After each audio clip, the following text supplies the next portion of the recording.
which one. You can select Cascade, Horizontal, which is what we're just at, Vertical, or what I like to do is I actually like to go full screen and use the Tab key on your keyboard to switch between the two.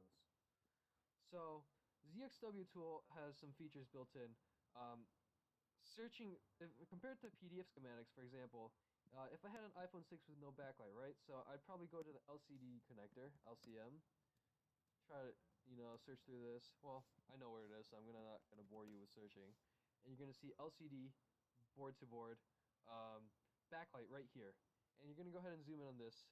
And if you had no backlight, you always want to start with the filter. So let's start with FL 2024. FL, Control F, FL 2024. And you're gonna go ahead and hit enter in your PDF viewer, and it's gonna show you, where the filters are, right? Wrong.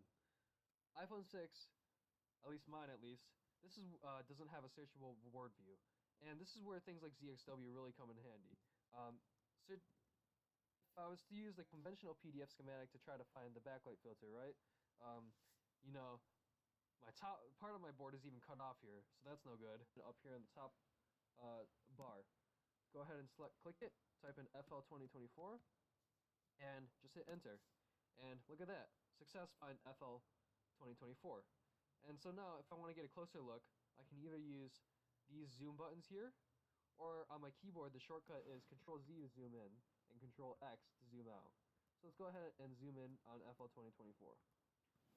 Now to scroll, you can use either the scroll bars at the top and the side, or at the bottom and the side, or you can use your arrow keys on your keyboard. So go ahead and scroll over to FL 2024, and bam, here's your filter, backlight filter. Now, another really cool thing about ZXW tool is if you do a lot of BGA rework, it involves, removing a lot of IC chips. So on the iPhone 6 and 6 Plus, what happens a lot is you end up with no touch due to something like a bad touch controller, U2402 and U2401. And a lot of the times, if you remove these before, a lot of the times when you remove them, you happen to lose a lot of pads. And that's really worrisome. Losing pads is no fun. A lot of times you lose pads around here, and that involves,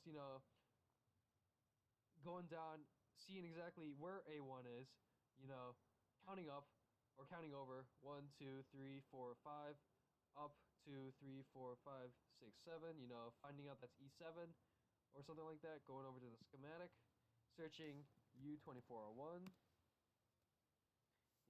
looking through, trying to find where on U2401, where the heck is E7 and where does it go. And a lot of the times, if you replace this chip before, a ton of these pads are NC or not connected. E7 just happens to be one of them, as you can see right here. And that's, a pain in the ass to try to hunt down which pad it is and, orient yourself on the board, figure out which one's A1. Well, the great thing with the ZXW tool is that it actually builds the function right in. So, there's this top left-hand corner, you can see this NC button. That tells you exactly where all the NC pads on the board are. So if you click that, or if you hit the N key on your keyboard, it highlights every single NC pad on the board, and that's just awesome. So now there's no longer any hunting over. You can just look at your board under your microscope. You can see, oh, this whole area looks like it's blue on the ZXW tool. Looks like I don't need it. It's NC. Well, that saves a lot of time, that saves a lot of trouble, and that, takes all the risk out of having to run jumpers and wasting time and, screaming at your computer or at the board, why the heck did you do this to me, Apple? Why the heck did you do this to me? So, that's a pretty awesome feature, and that's one of the perks of ZXW tool compared to something like the PDF viewer, which for example, if I was to look at U2401 on the board view on the PDF, so zoom out, U2401, yeah, that's not really helpful at all. That's pretty much bunk. So, that's, if you do BGA rework, I highly recommend this tool for stuff like that. Another quick thing that I really like is, if you right click and you go to show hidden number, you can actually select part image. This is just a little perk.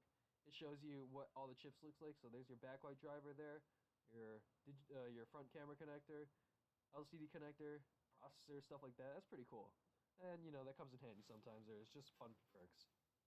So, but where does this really come in handy? One of the things I discovered recently is hunting down shorts on boards. I recently had an iPhone 6 with a short on the backlight rail.